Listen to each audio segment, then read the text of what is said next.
भारतीय संस्कृति, कला एवं परंपरा से संबंधित विभिन्न विषयों पर देश के सर्वोत्कृष्ट विद्वानों के व्याख्यान मध्य प्रदेश भोज मुक्त विश्वविद्यालय के द्वारा वीडियो के रूप में तैयार किए जा रहे हैं।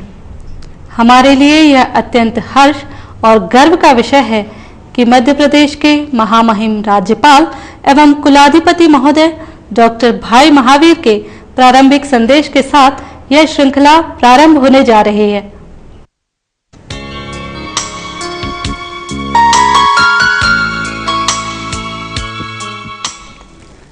मित्रों, किसी राष्ट्र के जीवंत परिचय के लिए उसकी परंपरा में निहित और विकसित कला व संस्कृति का ज्ञान आवश्यक होता है।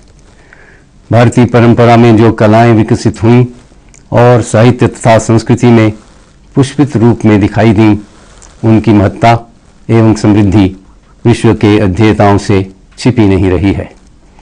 यह चिंता का विषय है कि हमारी कला, संस्कृति और परंपराओं की आधारभूत जानकारियों से भी हमारे ही विद्यार्थी भली प्रकार से परिचित नहीं हो पाते। महाविद्यालयों में अध्ययनरत विद्यार्थियों के लिए आधार पाठ्यक्रम के माध्यम से इस कमी को पूरा करने का विचार अवश्य बना था, परंतु गिने चुने पाठ्यक्रमों के छुटपुट प्रयासों से इन विषयों के साथ न्याय कर पाना संभव नहीं है।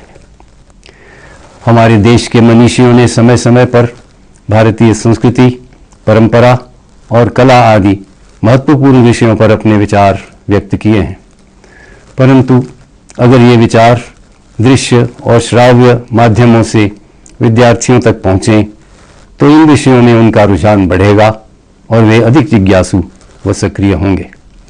इसी उद्देश्य से भोज विश्वविद्यालय द्वारा एक विनम्र प्रयास के रूप में देश के चुनिंदा विद्वानों के सरल और सारगर्भित व्याख्यान आयोजित कर उनके दृश्य और श्राव्य कैसेट्स तैयार किए जा रहे हैं। हमें प्रसन्नता है कि इस व्याख्यानमाला के जो प्रारंभिक पुष्प प्रस्तुत करने का सुअवसर इसे मिल रहा है, उनमें संस्कृत विश्वविद्यालय वाराणसी के पूर्व कुलपति पद्म भूषण डॉक्टर विद्यानिवास मिश्र द्वारा संस्कृति और संस्कार तथा संस्कृति, सभ्यता और धर्म विषयों का विवेचन है।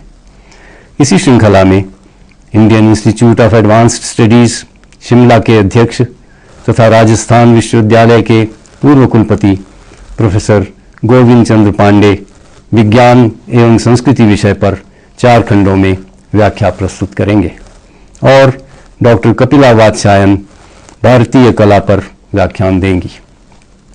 इलाहाबाद विश्वविद्यालय एवं संस्कृत विश्वविद्यालय पुरी के पूर्व कुलपति प्रोफेसर त्रिविक्रम पति के व्याख्यानों के विषय भारतीय संस्कृति की अवधारणा तथा भारतीय संस्कृति और शाश्वत मूल्य रहेंगे। इस कार्यक्रम को सतत रूप से जारी रखने के लिए विश्वविद्यालय ने एक वृहद योजना बनाई है, जिसके लिए दूरस्थ शिक्षा परिषद द्वारा विशेष रूप से वित्तीय सहयोग भी दिया जा रहा है। हमें विश्वास है कि देश का प्रबुद्ध वर्ग इस योजना का स्वागत करेगा और इसमें सहयोग देगा। नमस्कार।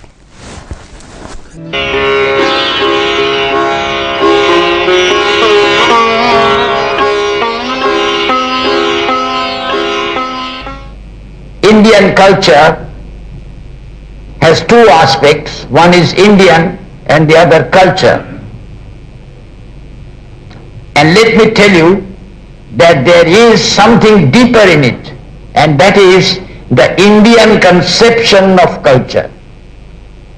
So Indian culture is Indian culture in the sense of culture as interpreted by the great sages, the great saints and savangs of India.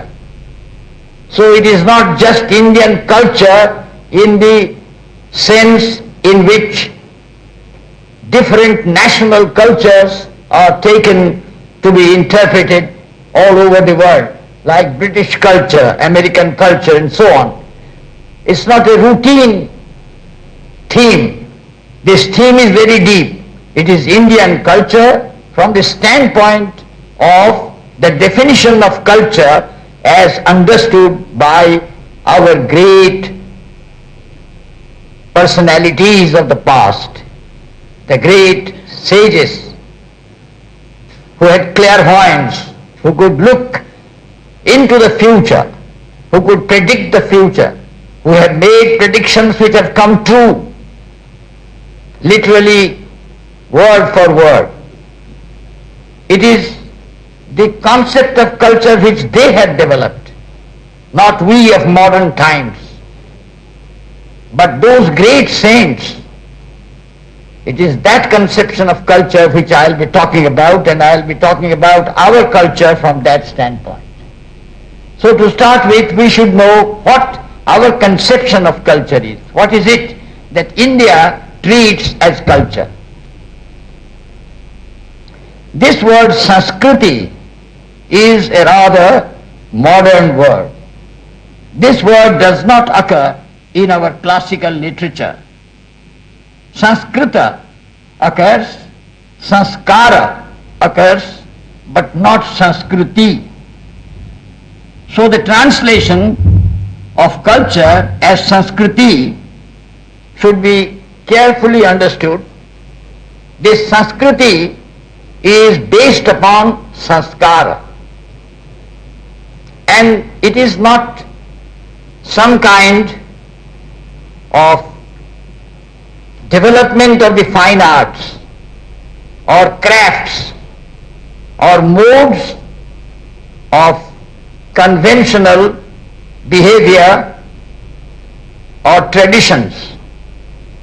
As for example, sometimes the Western usage of the word culture takes within its ambit the tribal culture. We say that there are certain characteristics of tribal culture.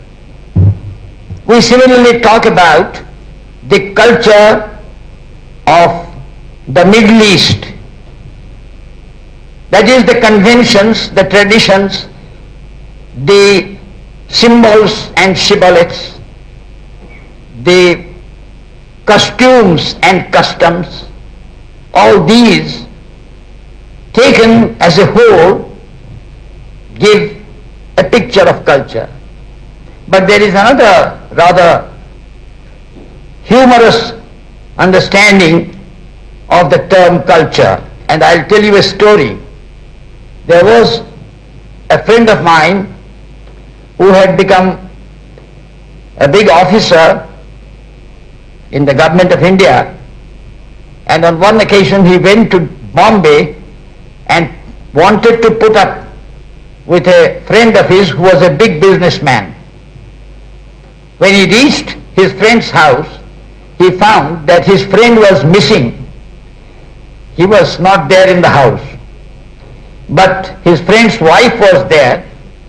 So he was a little worried as to whether he should remain in the house or should go to some other place. But the lady of the house was a cultured person and appropriately received him, her husband's friend, and gave him the usual benefits of being a guest at a gentleman's house. She played the hostess, and she could not definitely say when her husband would come back. It was evening, and my friend waited there and waited up to 9 p.m. and then he thought that probably it would be dinner time and his friend would come back and they would dine together. And he asked whether his friend was coming within an hour or so, because he was still in a divided mind as to whether to linger on, especially when the husband was absent, to stay with the lady of the house in the late hours of the evening. He was a discreet person, so he waited. It was 10 o'clock. Then His friend's wife said, भाई साहब आप परेशान मत होइए, वो आते रहेंगे, आप खाना वाना खा लीजिए. Then he said, how can that be? We are close friends from our good old Allahabad days. I have to wait until he comes. And he waited and waited, and at 1 a.m. there was a knock at the door, and the great businessman entered.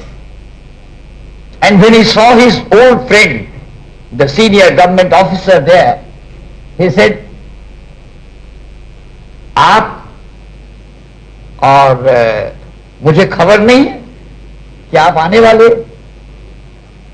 तो आप आने वाले हैं इसकी खबर होती तो मैं तो कभी बाहर न जाता, मैं तो आपके लिए इंतजार करता रहता. देन माय फ्रेंड आस्क्ड कि आप गए कहां थे? तो उन्होंने कहा रे यार एक कल्चरल फंक्शन में चला गया था. So the meaning of a cultural function is dubious. In the common parlance, what is a cultural function? It may be anything and everything. So I leave it to your imagination what type of a cultural function he had attended and why he was coming back so late, almost in the small hours of the morning. But culture is a deeper concept, and intrinsically it means refinement. It means cultivation. Cultivation for the purpose of refinement. But what kind of refinement is it? According to our traditions, that is the traditions of the great Indian philosophers, social thinkers, the meaning of culture is refinement of the personality from the point of view of the highest good of mankind. It is not only the refinement of one aspect of the personality, it is an integrated refinement of personality, and not also an aimless integration of the personality. The refinement that would be expected to be created in an individual should be for the uplift of mankind, for nishreyasa, for the highest good of mankind. And that highest good is moksha, that is freedom, freedom from bondage, freedom from the trappings of worldly pleasures which are of a lower order, pleasures of a lower order. It is freedom from the lesser delights. It is a kind of freedom which lifts up the spirit of man, that ascends to the higher planes of self-realization. And this self-realization is realized only through a complete annihilation of the self. When the individual becomes unselfish to such an extent that he is one with the common man, the man on the street, the suffering and the lowly, as much as he is one with the well-placed, those who have the preferments of life, the means of happiness in the classical and routine sense, when he is one with the whole of mankind, it is only then that he attains self-realization. In other words, self-realization is the realization of the higher self, which is the same in all of us. The individual self, the Jivatma, is transcended. उसके परे परमात्मा के स्तर पर हमें जाना है. But how can that happen? The Brihadaranyaka Upanishad puts it very beautifully. Atma va are drashtavyah, shrotavyah, mantavyah, nididhyasitavyah. The Atman, which is the highest self, not the individual self, not the self which is involved in routine activities with limitations and boundaries, with circumscribed conditions of work and living, but the higher self, the Atman. That is drashtavyah, shrotavyah, that must be understood through observation, through seeing and through hearing about it. But the Atman cannot be understood that way. It is understanding at a higher level. It is intuitive understanding. Mantavya, the manana that takes place, is reflection. It is reflection, cogitation, meditation, manana, which is the source of the highest intuition. And that intuitive realization leads to a kind of resolution of the personality. The individual then does not break. The individual is not killed, but the individual is assimilated in the highest self, the Paramatma.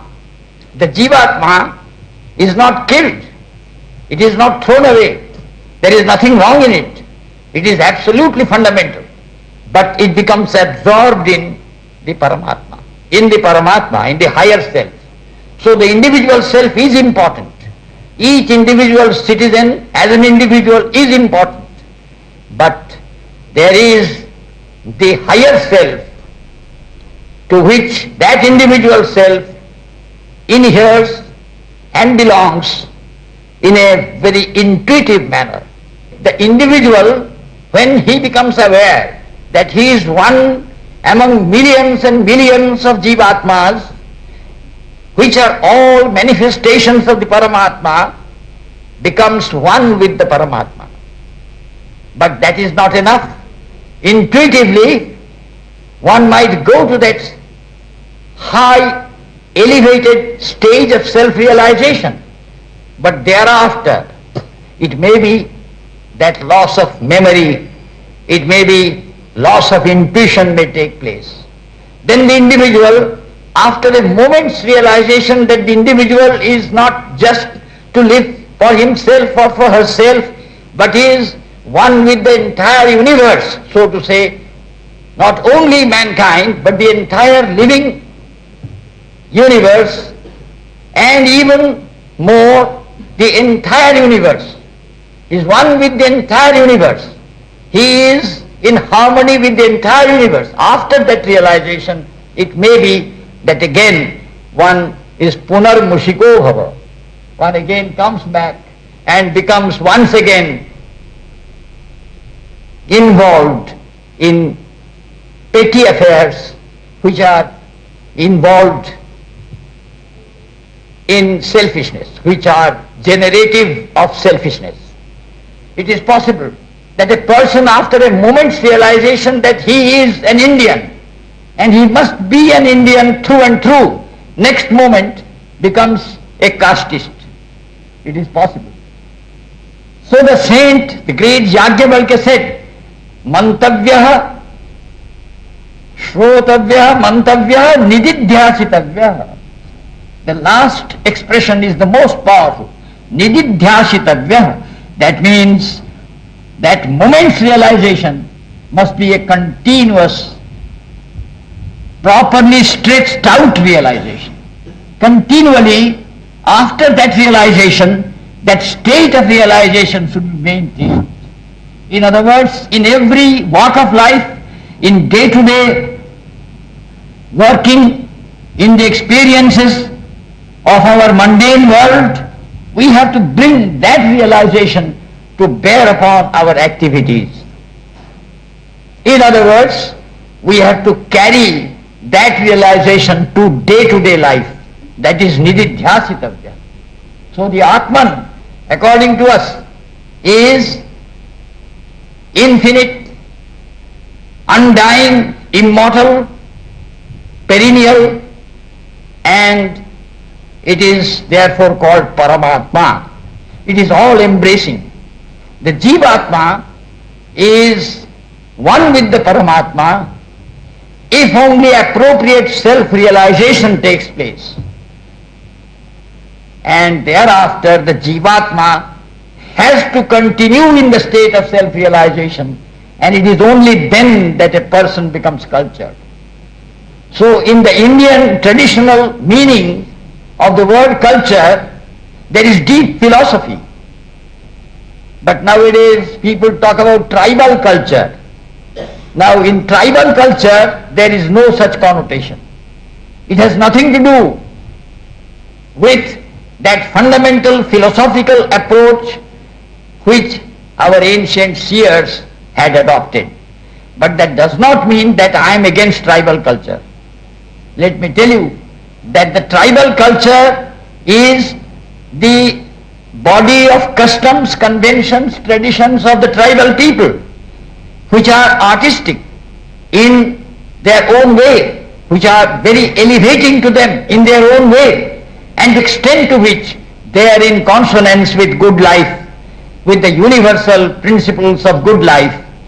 Those aspects of tribal culture must be welcomed and will become in a way part and parcel of the higher culture which we conceive of. That will be one facet of the fundamental culture, of which there will be multifarious facets, multifarious aspects. Just as for a diamond there are different faces, and if you have a flat diamond, it is not really worthy of any attention. So culture in its essence is fundamentally a philosophical term, and the usage of the term culture in our English parlance is somewhat of an earthy type. It is somewhat commonplace. Our conception of Sanskriti, therefore, is the conception of that kind of refinement which makes a person elevated to the highest extent and prepared for the attainment of a complete self-realization, so that he becomes one with the entire universe, not only one with the other members of a given society, but one with the whole of this universe.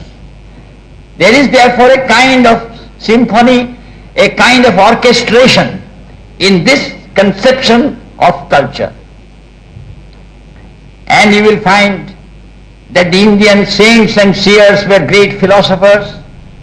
They conceived of the highest goal of life as freedom, freedom from bondage, freedom from selfishness, and therefore you may say that our culture is philosophical. Our culture is intrinsically philosophical. But there is a kind of philosophy which can be dangerous. There was a definition of a philosopher as a blind man who searches in a dark night for a black cat which is not there. The cat is also not there. That is a philosopher. And there are some very humorous definitions of a philosopher, but this is good enough for the present. But it is not that kind of philosophy that is at the bottom of our conception of culture. It is the philosophy of positive attitude towards life. It is the philosophy of an integrated personality. So we had Purusharthas as our conception of the foundations of culture. Purusharthas are 4 in number. They are the fundamental values of life, and they are called Purushartha, not because they are meant for Purushas and they are not meant for Naris. That is not the meaning of Purusha. Purusha, the word Purusha here means the higher personality of man, the elevated personality of man and woman both. So it is in that sense that Purushartha should be interpreted. The first is Dharma, the second is Artha, the third is Kama, and the fourth is Moksha. Moksha, I have already mentioned, is the ultimate summum bonum of life, that is the highest goal, the aim to be achieved, that is moksha, freedom. But it can be achieved only when we have a desire to achieve it. That desire is kama, that is kamana, vasana. If we have no desire, we become like the earthworm burrowing into the earth, have no personality. But man is very different from the lower animals. And man therefore has desires not like beasts for commonplace pleasures, but the higher pleasures of life. He desires of a higher kind, desire for higher pleasures, so those are higher desires. So kama here does not mean just sex, but sex is not ruled out as well, because it is a process. It is a natural process. It is a natural phenomenon, a natural principle which cannot be done away with. For the sake of procreation, for the sake of the development of the society, sex is essential. But it is not debased sex. It is not sex which demoralizes a man, but it is sex which gives man partnership with his fellow traveler in life, his sadharmini.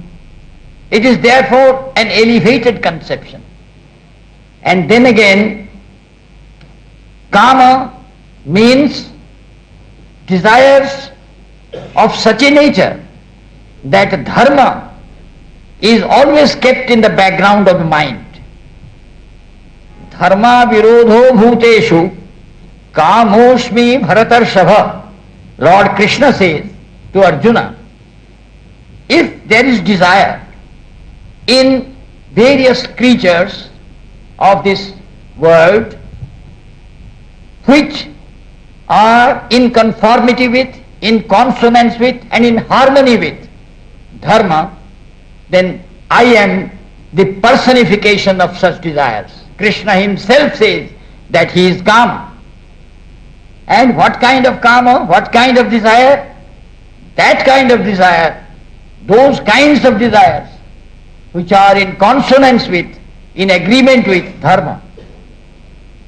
But remember one thing, that in the Purushartha categorization, in the Purushartha hierarchy, Kama comes first. It is not dharma which comes first. Kama is fundamental. Without vasana, without trishna, there is no life. Life is will, and will is desire. And this desire, after much experience, has been found to be source of disaster if there is no background of dharma. If desire is absolutely wanton, reckless, and if desire leads to license, then it is not true freedom. It is not liberty, but it is license. Then it can lead to disaster. Great civilizations have been completely wiped off because they were slaves of such desires as did not conform with dharma. So this dharma comes afterwards. But now dharma has been more or less well understood and established.